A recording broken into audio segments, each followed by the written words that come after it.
चलिए देखते हैं कि हम टूटे हुए पेड़ की हाइट कैसे निकालते हैं। जब कभी कोई आंधी आता है तो पेड़ टूट जाता है, तो टूटे हुए पेड़ की कुल हाइट कितनी होती है, यानी कि वो पेड़ शुरुआत में कितनी हाइट का था।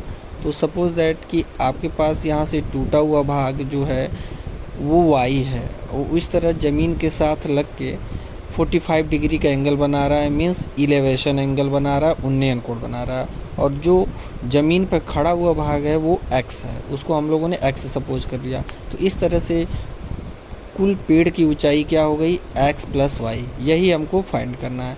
तो इस बने हुए डायग्राम में हम इसका नामकरण कर देते हैं ए बी सी डी। अब यहाँ पर आप ट्रिग्नोमेट्री का यूज करते हुए इसकी हाइट फाइंड करेंगे। तो सबसे पहले आप एक ट्रायंगल देखिए बी सी डी में। तो बी सी डी में आप देख पा रहे हैं जो बी सी है आपका वो एक्स है, और ये आपका परपेंडिकुलर है यानी कि लंब है। और यहाँ पर जो सी डी है वो आपको दिया है कि 10 मीटर के दूरी पर है। 10 मीटर की जो दूरी पर जो पेड़ की सबसे हाइट वाला पोर्शन है वो ज़मीन के साथ जुड़ा हुआ है।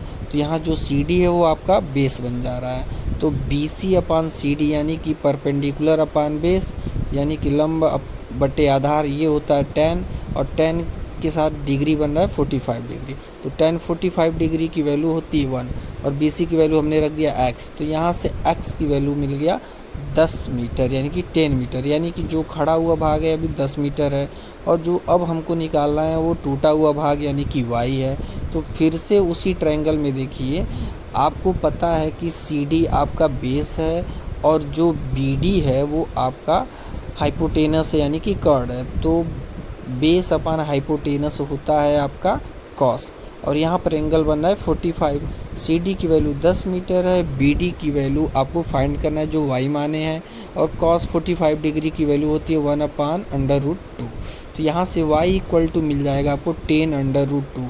अब आपको x प्लस वाई फाइंड करना है। तो x की वैल्यू है आपका 10 पुट कर दीजिए, एंड y की वैल्यू है आपका 10/√2।